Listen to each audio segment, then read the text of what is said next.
हाँ बेटा, अब हम लोग बात करते हैं स्केल्स ऑफ टेम्परेचर की। तो टेम्परेचर के देखिए 3 स्केल होते हैं जो एनसीईआरटी में दे रखे हैं और वही हम लोगों को पढ़ने हैं। एक तो होता है डिग्री सेल्सियस, दूसरा होता है फॉरेनहाइट और तीसरा होता है केल्विन।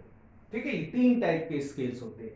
डिग्री सेल्सियस में जो लोअर वाला फिक्स पॉइंट होता है वो 0 डिग्री सेल्सियस होता है और जो अपर वाला फिक्स पॉइंट होता है वो 100 डिग्री सेल्सियस होता है।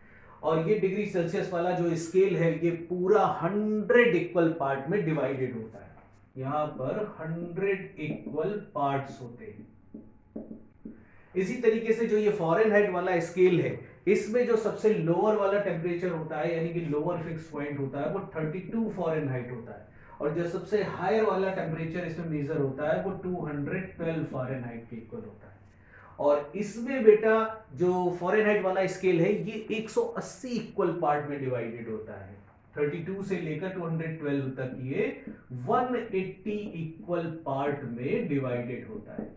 उसी तरीके से जो केल्विन वाला स्केल है इसमें सबसे मिनिमम वाला टेम्परेचर 273 केल्विन मेजर होता है और सबसे हायर वाला टेम्परेचर 373 केल्विन के इक्वल होता है। ये वाला स्केल भी 100 इक्वल पार्ट में डिवाइडेड होता है। इसमें भी 100 इक्वल पार्ट्स होते हैं। तो ये 100 इक्वल पार्ट में डिवाइडेड होता है, ये 180 इक्वल पार्ट में डिवाइडेड होता है और ये भी 100 इक्वल पार्ट में डिवाइडेड होता है। अब इन तीनों में आपस में एक रिलेशन होता है। वो रिलेशन हम कैसे बनाते हैं यहां पर समझते हैं। देखिए, मान लेते हैं कि डिग्री सेल्सियस में ये कोई टेम्परेचर सी डिग्री सेल्सियस के इक्वल है। बिल्कुल उसी तरीके से फॉरेनहाइट में यही वाला टेम्परेचर एफ फॉरेनहाइट के इक्वल है और उसी तरीके से यही वाला टेम्परेचर केल्विन में के केल्विन के इक्वल है। ठीक है, तो अब रिलेशन बनाते हैं इस तरीके से। एक स्पेशल मेथड है इसका।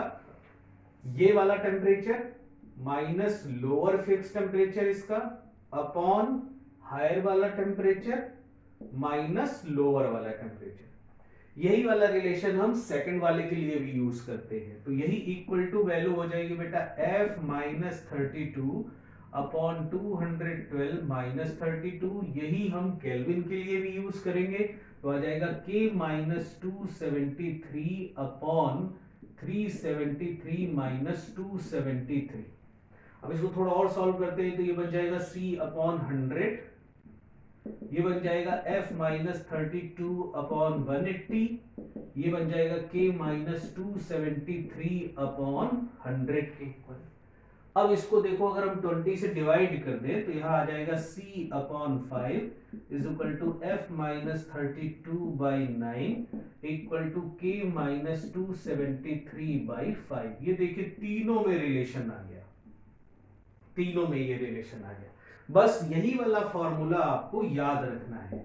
ये वाला फॉर्मूला अगर आपने याद कर लिया तो आप ये मान के चलिए कि डिग्री सेल्सियस से फॉरेनहाइट में कन्वर्जन आप यहीं से तुरंत निकाल सकते हैं।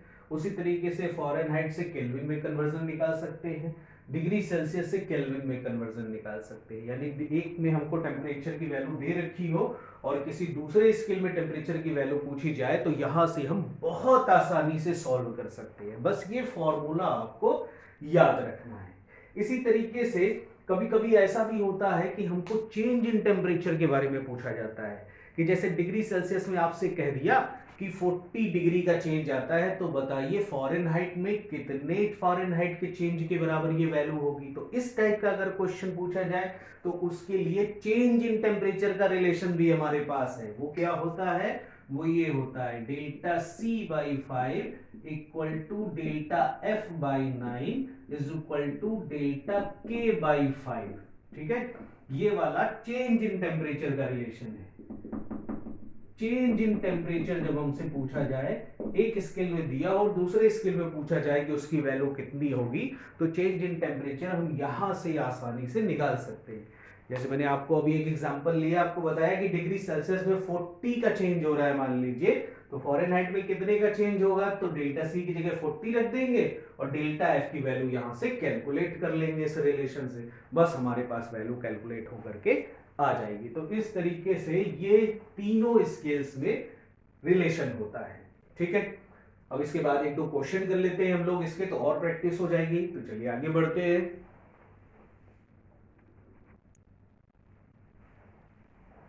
हाँ बेटा, तो अब देखिए हमको कन्वर्ट करना है 20 डिग्री सेल्सियस को फॉरेनहाइट में। तो इक्वेशन यूज करेंगे हम f minus 32/9 equal to c by 5। तो f minus 32/9 equal to c की वैल्यू हो जाएगी 20/5, 5 से ये 4 बार चला गया, तो f माइनस 32 इक्वल टू 36। तो f is equal to 32 plus 36, तो ये आ जाएगा 68 फॉरेनहाइट के इक्वल। ठीक, तो इस तरीके से हम किसी भी एक स्केल के टेम्परेचर को दूसरे स्केल में कन्वर्ट कर सकते हैं। ठीक है, और देखते हैं। अच्छा, अब इसमें एक इंपॉर्टेंट चीज याद आ रही है मुझको, जो मैं आपको बताना चाहता हूं। एक इंपॉर्टेंट बात है, बहुत इंपॉर्टेंट बात।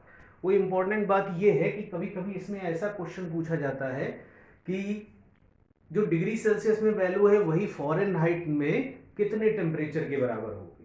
तो ये वाला जो टेम्परेचर होता है वो फिक्स्ड आता है, तो इसकी वैल्यू आपको याद कर लेनी है। कितना आता है अभी मैं समझा दे रहा हूं आपको। तो इस टाइप के क्वेश्चन को कैसे करेंगे, जैसे f minus 32/9 equal to c by 5, ये रिलेशन है हमारे पास। तो मान लीजिए फॉरेनहाइट में वाला टेम्परेचर x के बराबर है, x माइनस 32/9, ये इक्वेशन बनेगी इक्वल टू डिग्री सेल्सियस में भी मान लीजिए उसकी c की वैल्यू x के ही बराबर है, तभी तो इक्वल होगा। तो x बाई 5। ठीक है, सॉल्व करते हैं इसको। तो देखो ये बन जाएगा 5x minus 5 into 32 equal to 9x। ठीक है, इसको उधर ले जाते हैं, तो 9x में 5x गया तो 4x इक्वल टू माइनस, इसको सॉल्व करते हैं 160 आ जाएगा, तो x की वैल्यू माइनस 160/4, तो ये माइनस 40 के इक्वल आ जाएगी। देखो माइनस 40 के इक्वल एक ऐसा टेम्परेचर हमको मिलता है जिसकी वैल्यू डिग्री सेल्सियस में और फॉरेनहाइट में सेम होती है। ठीक है, तो ये बेटा हमें याद कर लेना है। ठीक है, ये याद कर लेना है क्योंकि इसकी वैल्यू बिल्कुल फिक्स्ड आएगी। इसी तरीके से फॉरेनहाइट और केल्विन में भी एक रिलेशन होता है, फॉरेनहाइट और केल्विन में भी एक रिलेशन होता है। वो क्या होता है उसको भी हम यहां से निकाल सकते हैं। ठीक, तो इसमें ऐसे क्वेश्चन पूछा जा सकता है कि कौन सा ऐसा टेम्परेचर होगा जिसकी वैल्यू फॉरेनहाइट और केल्विन में सेम होगी। तो कैसे निकालेंगे, तो फॉरेनहाइट का रिलेशन है माइनस 32/9